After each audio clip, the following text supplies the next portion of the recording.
Welcome back, everyone. Before we dive in, make sure you drop your thoughts and the lessons you took from this story in the comments. And don't forget to like and subscribe.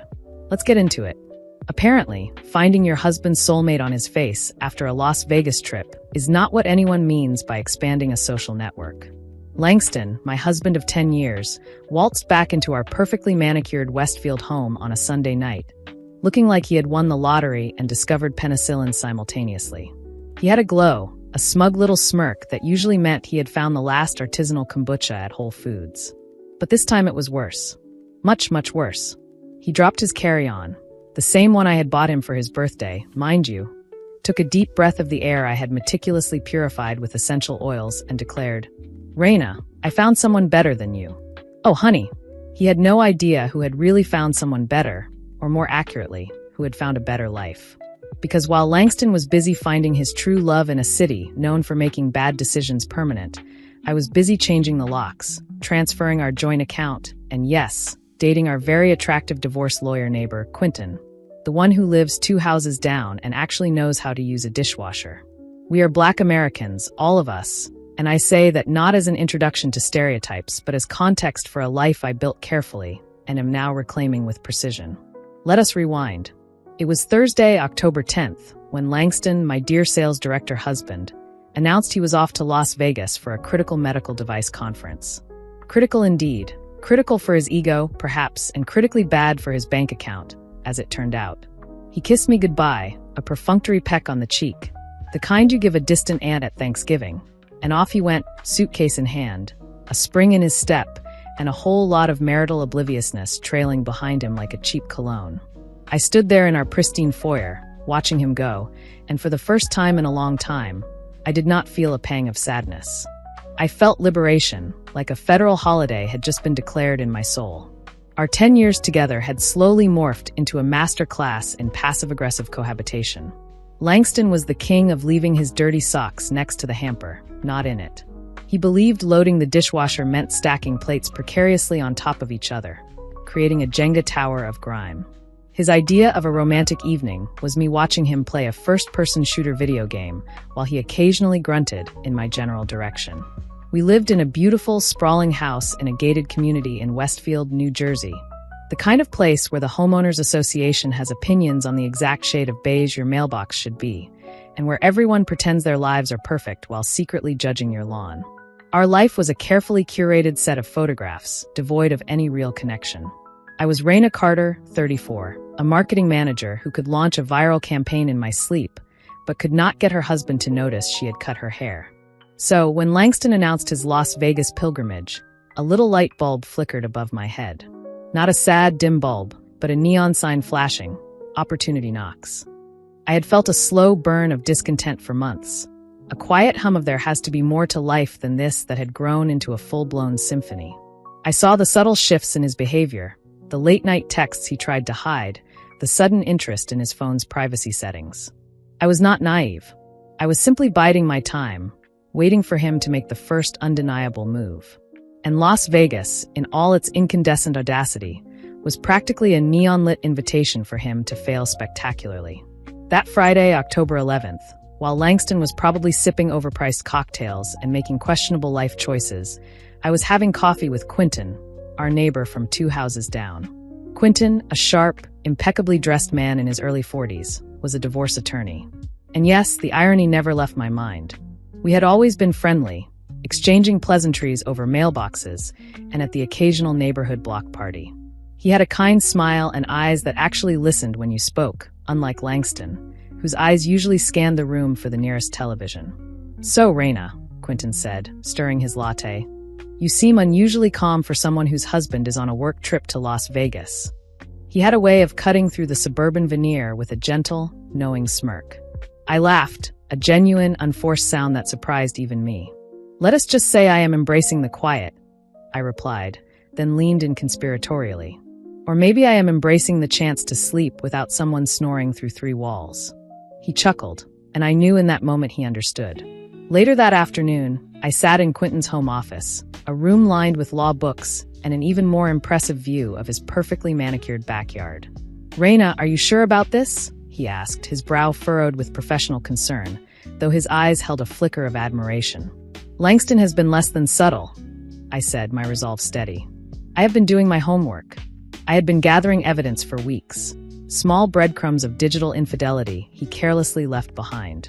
Screenshots, deleted messages recovered, even a hotel booking confirmation from a previous conference that was not what it seemed. It was all there, a neat little package of betrayal. "Quentin," I said, a steel thread in my voice I had not known I possessed. "I am not just sure. I am ready." He thought he was off living his best life. I was about to live mine. By the end of that day, the paperwork was initiated. The joint account was in the process of being transferred to a new solo account in my name, and a locksmith was scheduled for Saturday morning. I felt a thrill, a surge of adrenaline far more potent than any retail therapy could provide. Saturday, October 12th, dawned bright and clear, a perfect autumn day in New Jersey. The locksmith was efficient, changing every lock in the house. I even had him rekey the garage door opener. Just for peace of mind, I told him with a smile that probably looked a little too triumphant. That evening, Quentin and I had dinner at a charming Italian place downtown. It was not a date in the conventional sense, more like a strategic planning session disguised as a pleasant meal.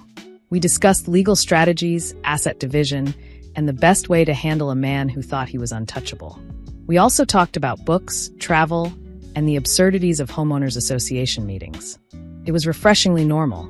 And then came Sunday, October 13th, the day Langston Carter, my soon-to-be ex-husband, decided to make his grand re-entrance.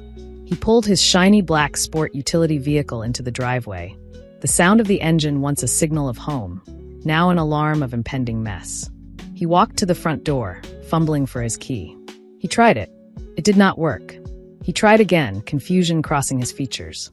"Raina," he called, his voice tinged with annoyance. "The key is not working." I adjusted the silk robe I was wearing, a gift from me, and opened the door just enough to reveal my perfectly composed face. He stood there, disheveled but still radiating that obnoxious glow. His eyes scanned my face, then the freshly painted entryway, then back to my eyes. Realization crept in. "Raina, what is going on?" he asked, the bravado thinning. He tried to push past me, but I held my ground. "Langston," I said, calm, almost serene. "We need to talk." That is when he delivered the line he had probably rehearsed on the plane, the one he thought would shatter me. "I found someone better than you." He puffed out his chest, expecting me to crumble. If only he knew. The look on his face when I led him into reality, not our home, was priceless. He thought he was delivering a knockout punch, but he was about to walk straight into a legal and financial ambush of my design. The game, as they say, was on. The air in our meticulously decorated foyer, usually scented with whatever seasonal candle I had chosen, thickened with the pungent odor of his desperation. He stood there, jaw slightly agape, one hand gripping the useless house key, the other clutching his carry-on. The triumphant smirk had vanished, replaced by bewilderment, as if he had watched his reflection spontaneously combust. "What do you mean we need to talk?" he stammered. He tried to push past me again, entitlement flickering back to life, but I blocked his path with a calm resolve that steadied me. The robe felt like a cape. "It means, Langston," I began, "that while you were off discovering your soulmate and the alleged cure for cancer, I discovered life without dirty underwear on the bathroom floor is infinitely better." His confusion curdled into anger. "What are you talking about, Raina? This is not funny. Let me in. I am tired." He gestured vaguely at what he still considered his house. "Tired?" I echoed. "I am sure Las Vegas is exhausting, especially when you are draining your emotional reserves and, as it turns out, your financial ones too." That hung in the air. He flinched, a small tremor, but I caught it. "Financial reserves? What are you babbling about?" He looked at the lock. "And what is with the locks? Did you seriously rekey the house? Are you out of your mind?" I smiled without humor. "No, Langston. For the first time in a very long time, I am perfectly sane. The locks were changed Saturday. Since you were busy exploring new horizons, I secured my own." His face went from flushed to pale. "You changed the locks without telling me? What kind of stunt is this?" "A stunt?" I raised an eyebrow. "That is what you call taking control of my life? I call it self-preservation. Speaking of preservation, let us discuss our joint account." His eyes widened, dread advancing. "Our joint account," he whispered, anger draining into shock. "What about it?" "It is no longer joint," I said. "As of Friday, October 11th, The funds were transferred to my solo account. If you are starting a new chapter, I am starting mine with a clean slate and a healthy balance. He stared, speechless. You cannot do that. That is illegal. That is theft. Always dramatic, I sighed. It is legal, especially when one spouse has been systematically draining funds for business expenses that align with weekend getaways. My lawyer assures me it is above board. The mention of my lawyer struck him. His eyes darted around, noting the subtle changes. The new modern print, the absence of his oversized golf clubs by the door. He was seeing the house and me for the first time in years. Your lawyer, he sputtered. What lawyer? Quentin, I said, smiling. Our neighbor, the divorce attorney. He has been wonderfully helpful, insightful about marital assets, infidelity clauses, and the legal ramifications of a husband jetting off to Las Vegas with his colleague while his wife patiently collects evidence. Color drained fully. Evidence, he croaked. What evidence? Did you think I would not notice? I asked. The late-night texts. The extra phone you thought I did not know about. The conference in Miami that coincided with a luxury hotel booking for two. I am a marketing manager. I analyze data, spot trends, anticipate behavior. You were a very predictable campaign. I paused. And your soulmate, the one better than me? I suspect she will be quite the topic in our divorce proceedings. He looked lost, stripped of smirk and swagger. He reached for the doorknob and seemed to remember it was my door now. I do not understand, he mumbled. She would not. Would not what? I asked, genuinely curious. Would not leave you? Would not take your money? Would not turn out to be a professional con artist who saw a mark and took him for everything he was worth. His head snapped up, eyes wide with panic. What? What are you saying? How do you know that? Let us just say, I replied, stepping back into the foyer, leaving him on the threshold, that Karma has an efficient, if brutal, delivery service. Your soulmate made a substantial withdrawal from your personal funds while you were making declarations of eternal love. She emptied your accounts the same weekend you were emptying your heart. He fumbled for his phone, fingers trembling as he checked balances and messages. The silence grew heavy, punctuated only by frantic tapping. I watched, a mixture of satisfaction and faint, distant sadness for the years we had spent building a life that crumbled to dust. Raina, he choked, eyes wild. My account. It is empty. She is not answering. He looked up, pleading. Raina, we need to talk about our marriage. We can fix this. I leaned against the door frame, arms crossed, serene. Oh, Langston, I said softly, sweetness over steel. As Quentin so eloquently put it, you cannot unchange those locks, and you certainly cannot untransfer those funds. Karma tastes like freedom, and right now it tastes like victory. The first round had gone to me, and I was only getting started. He stood there, a human train wreck in my curated foyer, still clutching his phone like a snapped lifeline. The panic was almost satisfying. He begged, pleaded, tried to rewind. He wanted the scene before his grand declaration, before the locks, before the barren bank accounts. Please, he said, stepping forward. This is a misunderstanding. She must have made a mistake. My money, our money. There is no our money, I said. Remember? And as for a misunderstanding, the only misunderstanding was believing you could declare your devotion to a woman you met at a conference and expect me to hand you a warm casserole and a pat on the head. I let silence work on him. Emptying your accounts was not a mistake, I continued. It was a carefully executed maneuver. She was the professional. You were the mark. His jaw dropped. Con artist? What are you talking about? How do you know? Because unlike you, I pay attention, I said. When you started extolling this amazing, brilliant, spiritual woman, my marketing brain lit up with warning signs. Too good to be true usually is. While you planned a romantic escapade to Las Vegas, I conducted market research. I moved into the living room. He followed, deflated. I started with her social media, I said, gesturing at the plush sofa where we had watched countless shows, oblivious to the implosion. Her profiles were curated to perfection. The right hashtags, inspirational quotes, photographs of retreats and travels. It looked like a catalog more than a life. The comments were generic, never real interaction. That is when my instincts sharpened. I sat and gestured to the armchair opposite. He sank into it. I did a deeper dive, I said. My college roommate, Chloe, works in financial forensics in New York. She owed me a favor. I gave her the basics, your soulmate's name, her alleged background, the timeline of your romance. Chloe is a digital bloodhound. He He stared, silently pleading for me to stop. It turns out, I continued, your soulmate, whose real name is not even Serafina, is Valerie Ann Coleman from Des Moines, Iowa. She has a history of cultivating love with financially stable, emotionally vulnerable men. She specializes in what Chloe calls romance scams with a side of asset stripping. She has a network and a methodology.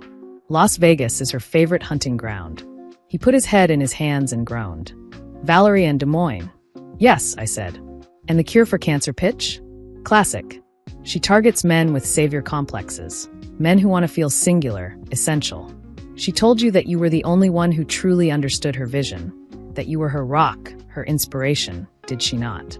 He nodded. It is all part of the playbook. She even runs a fake charity website, a shell corporation in Delaware, and routes funds through offshore accounts faster than a regulator can blink, I said. The irony is thick. You, the hotshot sales director, were played by a woman with a polished script and a borrowed name. While you were falling headlong for Serafina, I said, Chloe tracked the digital breadcrumbs. We found the transfers, the shell accounts, the whole map. She did not just empty your joint account, Langston. She also cleaned out your personal investment portfolio, your cryptocurrency wallet, and even that secret savings account you thought I did not know about. He lifted his face, pale and red-rimmed. But why did you not tell me? Why did you let her do this? I laughed once, sharp. First, you would not have believed me. You were enthralled. Second, it served a purpose. While you were being conned, I was aligning my ducks. Quentin filed the initial divorce papers citing irreconcilable differences and, more importantly, financial misconduct. Financial misconduct, he sputtered. She took the money. Exactly, I said. But you gave her access. You neglected marital assets. You were off with another woman while I was left to discover the damage. Legally, that looks very bad for you, especially combined with the evidence of infidelity. I leaned forward, lowering my voice. Quentin pointed out your business expenses can be reclassified as marital waste. Guess who claims a larger share of the remaining assets to compensate? That would be me. He looked around the room at the life we had built, now irrevocably altered. So this is it. You are just taking everything. Not everything, I said gently. Just what is fair and what is legally mine. You will still have your carry-on and a very expensive lesson in trusting women using borrowed names. The weight of it landed on him. He was, at least temporarily, without home and without solvency, and it was his doing. The irony was almost too perfect. What about the house? He whispered.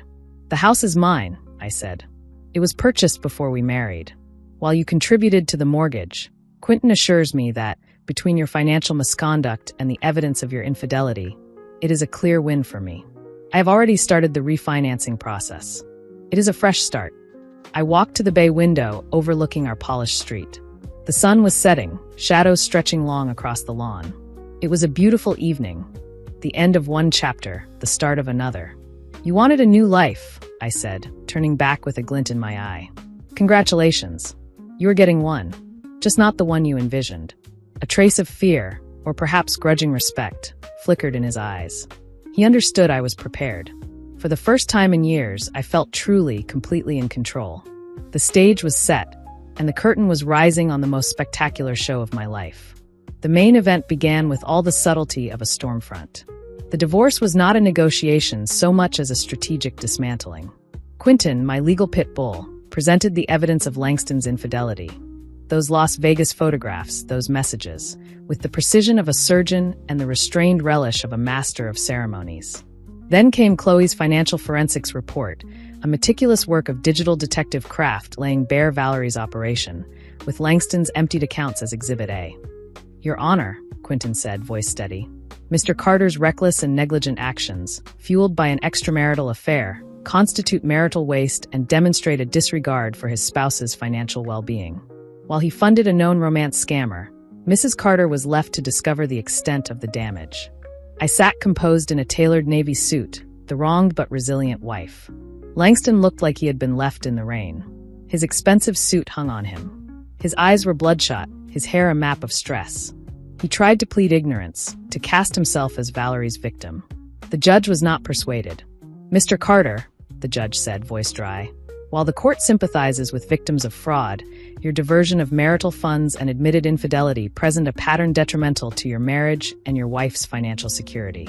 The evidence is compelling. The gavel came down. It was a gong of vindication. The house was unequivocally mine. The joint accounts, though ravaged, were being rebuilt, with a substantial share of what remained rerouted to me as compensation for marital waste. His pension, his company stock options, fair game. It was a financial bloodletting for him, poetic justice for me. Best of all, the judge ordered Langston to cover a significant portion of my legal fees. "Consider it tuition," Quentin told him afterward, "for the school of hard lessons, where Serafina was your chief instructor." Langston said nothing. He was likely calculating how many years it would take to crawl out from under the debt.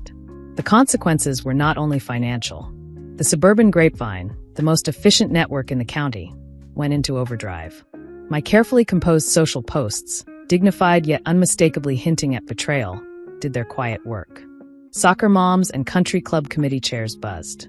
Langston became persona non grata at the block party. His name was whispered with equal parts pity and scandal. His golf friends found they had conflicts. Even his fantasy football league dropped him.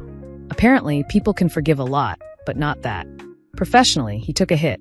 Being known as the sales director who got conned out of his savings by a faux spiritual guru while cheating on his wife is not a career booster.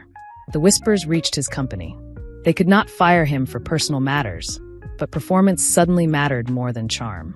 His numbers, once stellar, dipped. No more Las Vegas, no more conferences. He was a mess in a tailored suit. The twist arrived weeks later. Chloe, still tracking Valerie's network, passed information to federal investigators. Valerie was not a small-time operator. She was part of a larger ring. The news broke on television, a segment about a multi-state romance scam. There she was in a booking photograph. No ethereal filters, no borrowed aura. I imagined Langston in his smaller apartment, watching with a sinking stomach. He was not just betrayed. He was a public cautionary tale. My new normal was excellent. The house felt lighter, cleaner, infused with calm. I repainted the living room a vibrant teal, too bold for Langston's taste. I turned his dusty office into my yoga studio. I hosted brunches with friends that ran long into the afternoon, full of laughter and sincerity. At work, I soared. Clarity will do that. Crisis management in my personal life sharpened my instincts for the job. I earned a promotion. Turns out, if you can dismantle a broken marriage, you can also architect a brilliant campaign. One crisp afternoon, I ran into Langston in the organic produce aisle at Whole Foods. He stared at a bag of kale as if it contained state secrets. He wore an ill-fitting hoodie, a far cry from his favored athleisure. He glanced up. Our eyes met. For a heartbeat, I saw a flicker of the man I once married, before the delusion, before the fall. He gave a small nod. I offered a polite smile, the kind you give a distant acquaintance, and moved on. No anger, no bitterness, only a quiet, profound sense of victory. The power dynamic had inverted. He, who once directed our shared life, was adrift. I, who had been overlooked, was captain of my own ship. The humor was not in his suffering. It was in the symmetry. A man who thought he was a player got played. A woman he underestimated rose, steadied herself, and redesigned her life with elegance. The dust settled, or rather, the glitter from my private celebration finally settled, and I was left with something more valuable than a clean slate, a polished perspective. People say what does not kill you makes you stronger. I say what does not kill you becomes excellent material and an unsurprising reason to redecorate. Looking back, the whole Langston and Serafina saga was less tragedy, more darkly comic coming of age for a woman who thought she had life organized. I once believed in the fairy tale, the picket fence, the curated peace. Turns out that fence was a convenient place to hang all the red flags I had ignored. It is astonishing how someone can be so assured of his own brilliance, only to be outsmarted by a woman he discounted and a scammer with a borrowed biography. The largest lesson was simple. Never underestimate the quiet ones. My composure was mistaken for complacency, my patience for weakness. That was their error. Langston, well-intentioned at the beginning but deluded by the end, moved to a studio apartment downtown and wrestled with the communal laundry room. His golf game was as dismal as his credit score. He tried to return to our social rhythms, but the neighborhood remembers. A friend of a friend saw him explaining cryptocurrency to a bored bartender. It would be almost sad if I were not so busy enjoying my new outdoor furniture and my uncluttered peace. The irony of the big deal director struggling to sell himself a decent life is not lost on me. It makes you believe in karma, or at least incompetent counsel. Quentin, my legal maestro, began fielding calls from women who heard pieces of my story and wanted their own slice of justice. He is now a minor legend, a rock star in an impeccable suit who happens to file motions instead of playing guitar. Chloe expanded her portfolio, specializing in romance scam recovery and protecting personal assets. She taught a seminar at the local community college entitled, in all but name, "Please Do Not Be a Langston." As for me, I did not merely survive, I flourished. I sold the house. Turns out, even with fresh paint, some memories linger like stale potpourri, and bought a chic loft in the city, with exposed brick and a skyline view, far from manicured lawns and neighborly surveillance. I traveled. I volunteered. I started learning Italian, largely so I could order pasta with an authentic accent. I even started dating again, with a thorough vetting process that errs on the side of wisdom. The freedom to choose my path and define my own happiness was intoxicating, like finally controlling the music in your own car after years of enduring someone else's playlist. The ultimate twist was that Langston's betrayal, designed to eclipse me, set me free. He wanted a new life with Serafina. He got one. And I got a new life too, one I designed, without the suffocating assumptions of a man who thought a pleasant face and a steady income were all I brought to the table. I was the table, the chairs, and the 5-course meal. He believed he was trading up. He traded a dinner for a cracker. Sometimes life burns everything down to show you what you are made of.